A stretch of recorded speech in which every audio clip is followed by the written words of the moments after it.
عورت پر علم دین سیکھنا فرض ہے۔ اب علم دین میں جتنی باتیں ہیں اگر ان میں سے ایک بھی بات چھوڑ کر گناہ کیا تو آپ کو ڈبل سزا ملے گی۔ اگر علم دین میں جاننا ہمارے اوپر حرام حلال جائز ناجائز پاکی ناپاکی اس کے علاوہ بہت ساری چیز جو ضروری ہے بلکہ ضروری نہیں بلکہ فرض ہے ہمارے اوپر، تو ان باتوں کو سیکھنا ہمارے اوپر اتنا فرض ہے جس طرح ہمارے اوپر نماز فرض ہے، اسی طرح ہمارے اوپر علم دین سیکھنا فرض ہے۔ اب بہت سارے بچے ایسے ہیں جن کو قرآن پڑھتے ہیں لیکن انہیں یہ پتہ نہیں کہ قرآن کا ادب کیا ہے، استاذ کا ادب کیا ہے، اخلاق کیا ہے۔ بہت سارے ایسے بچے ہیں جنہیں صحیح سے پڑھنا نہیں آتا۔ کیا آپ جاننے کی کوشش کرتے ہیں کہ ہم اتنی دن سے محنت کرتے ہیں، ہم اتنا وقت دیتے ہیں مدرسے میں لیکن ہمارا پڑھنا بیکار ہو جا رہا ہے، ہم پڑھ نہیں پا رہے۔ میرے سے جو چھوٹے ہیں وہ میرے سے آگے نکل گئے، میرے سے جو پیچھے آئے تھے وہ ہم سے آگے چلے گئے، لیکن آپ کبھی جاننے کی کوشش نہیں کرتے کہ آخر وجہ کیا، آخر ماجرا کیا ہے کہ ہم پیچھے جاتے جا رہے ہیں، پیچھے جاتے جا رہے ہیں۔ آپ کے اندر شوق نہیں ہے۔ جب تک آپ کے اندر شوق نہیں ہوگی، جذبات پیدا نہیں ہوگی، آپ نہیں پڑھ سکیں گے۔ کوئی بھی جب کام سوچ کر کیا جاتا ہے کہ یہ کام ہم کو کرنا ہے، اور جب کام سوچ کر کیجیے گا، جب ارادے کر کے کیجیے گا تو وہ کام میں کامیابی بھی ملے گی اور وہ کام بھی آپ کا مکمل ہوگا۔ اب مان لیجئے کہ الف کا حرف اس طرح رہتا ہے الف، اب اس کو پہچاننے کے لیے سب سے ضروری اہم چیز ہے، چار چیز کا وہاں پہ لازم اور ضروری ہے کہ اس چیز کو سمجھنے کے لیے چار چیز کو حاضر رکھنا ہوگا۔ جیسے الف کا پہچاننے کے لیے آنکھ کا دیکھنا ضروری ہے، زبان سے بولنا ضروری ہے، کان سے سننا اور دماغ سے فیصلہ کرنا۔ کوئی بھی حرف اگر ہم پڑھ رہے ہیں، جیسے بہت سارے لوگ کی مشابہت لگتی ہے یا لفظی غلطی ہوتی ہے، تو اس کی وجہ یہ ہے کہ یہ چاروں چیز ہمارا اس جگہ پر متعین نہیں رہتی۔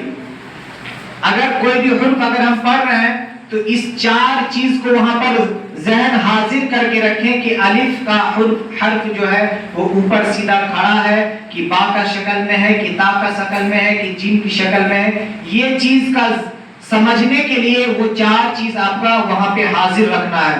اب چار چیز میں آنکھ سے دیکھنا ہے، زبان سے بولنا ہے، کان سے سننا ہے اور دماغ سے فیصلہ کرنا ہے کہ ہم نے الف جو بولا یہ الف ہے کہ با ہے، اس کا فیصلہ دماغ سے کرنا ہے۔ جب اس طریقے سے اور ذہن سے آپ پڑھیں گے تو یہ آپ کا پڑھنا، آپ کی جو غلطی ہوتی ہے، آپ کی جو مشابہت ہوتی ہے، لفظی غلطی ہوگی وہ دور ہو جائے گی۔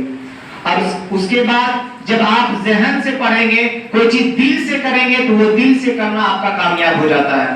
اب جیسے مان لیجئے کہ اس میں سے بہت سارے بچے ہوں گے جو ان کو بار بار بتایا جا رہا ہے کہ آپ ادب کیجئے، ادب کیجئے۔ ادب سے کیا ہوتا ہے؟ ادب سے ہی ملتا ہے، ادب سے ہی سب چیز ملتا ہے، پر بے ادب کو کچھ نہیں ملتا ہے۔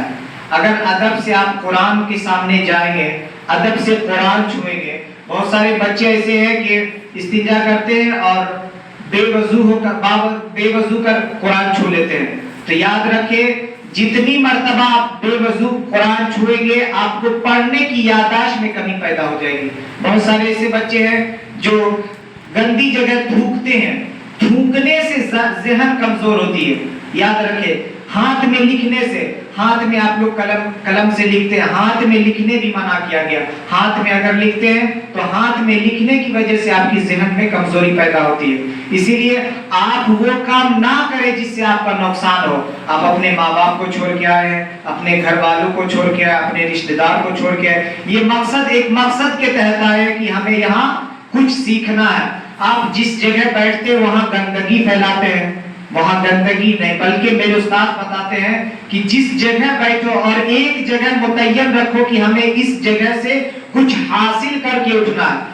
جہاں آپ بیٹھے وہاں ایک جگہ متعین کر لے کہ ہمیں ہر دن اور ہر وقت جب بھی بیٹھے تو اسی جگہ بیٹھے اور اس جگہ سے اپنا پہچان، اپنا کچھ حاصل کر کے اٹھے، تاکہ وہاں بیٹھنا آپ کا گواہ ہو جائے کہ اس جگہ سے بیٹھ کر کے ہم نے کچھ حاصل کیا۔ بہت سارے بزرگوں کا واقعہ سنے ہوں گے کہ اللہ کے ولی یہاں پہ سجدہ کرتے تھے, اللہ کے ولی یہاں نماز پڑھا کرتے تھے اور اسی حجرے میں رہا کرتے تھے. ایک جگہ متعین رہتا تھا وہاں کی, اسی جگہ پہ نماز پڑھنا, اسی جگہ قرآن کی تلاوت کرنا, اسی جگہ پہ سجدہ ریز کرنا.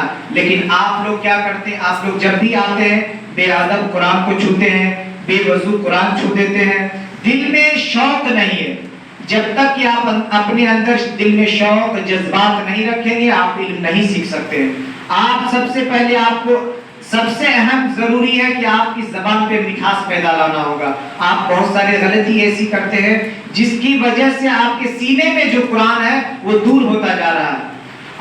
حفظ کرنا اتنا آسان نہیں بلکہ حفظ کرنا اتنا مشکل ہے, اتنا مشکل ہے کہ جس طرح لوہے کا چنا چبانا مشکل ہے اسی طرح حفظ بھی کرنا مشکل ہے. اسی لیے اگر حفظ کر رہے ہیں تو حفظ میں ضروری ہے اور اہم ہے کہ آپ اس طرح اور اپنے استاد سے بارہا پوچھے کہ قاری صاحب یا حافظ جی حضرت کہ ہمیں قرآن یاد نہیں ہو رہی, اس کی وجہ کیا ہے؟ ہم یاد کرتے ہم بھول جاتے, اس کی وجہ کیا ہے؟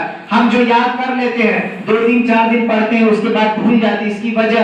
آپ وجہ جاننے کی کوشش کریں کہ آپ کی آخر آپ کے سینے سے دل سے قرآن کیوں دور ہو رہا. آپ کبھی یہ چیز کے بارے میں سوچتے ہیں, کبھی پڑھنے کے بارے میں سوچتے ہیں کہ ہم آخر پڑھ رہے ہیں تو یہ ہمارا پڑھنا کہاں تک صحیح ہے. بہت سارے ایسے بچے جن کے حرف میں ادائیگی ہے, مخارج میں ادائیگی میں غلطی ہے, بہت ساری غلطی ہے. اگر غلطی کو جوڑا جائے تو آپ کی غلطی ہی غلطی نکلا جائے. اسی لیے بہتر یہ ہے کہ آپ اپنی غلطی کو اپنے استاد سے بتائیں کہ ہم سے یہ غلطی ہو رہی ہے, کیا اس کے بارے میں کچھ بتایا جاتا کہ اس غلطی سے ہم دور ہو جائیں اور ہم پڑھنا سیکھ جائیں. اور اپنے استاد کو وہ ہر بات بتائیں جو آپ جانتے ہیں کہ حضرت یہ چیز ہم جان رہے ہیں, کیا یہ بات صحیح ہے. یہ ہم استاد سے وہ بھی بات بتائیں جو آپ اپنی زندگی میں دیکھ رہے ہیں کہ حضرت ہم سوچ رہے ہیں کہ ہم اس طرح کا پڑھنے کے لیے کیا ہمارا یہ پڑھنا صحیح ہے.